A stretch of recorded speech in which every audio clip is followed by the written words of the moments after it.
நெஞ்சு சளி குணமாவ இந்த நண்டை வச்சு இன்னைக்கு ரசம் வைக்க போகிறோம். வாங்க எப்படின்னு பார்க்கலாம். அப்படியே மறக்காமல் ஒரு லைக் போட்டுருங்கப்பா. சின்ன வெங்காயம், பூண்டு, இஞ்சி, பச்சை மிளகாய், கருவேப்பிலை, மிளகு, சீரகம், நல்லெண்ணெய், கடுகு, இடிச்சா வெங்காயம், பூண்டு, அரைச்சா தக்காளி,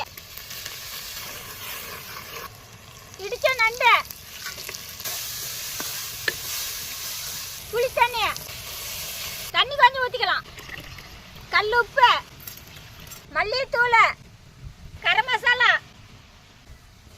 மிளகு தூள்,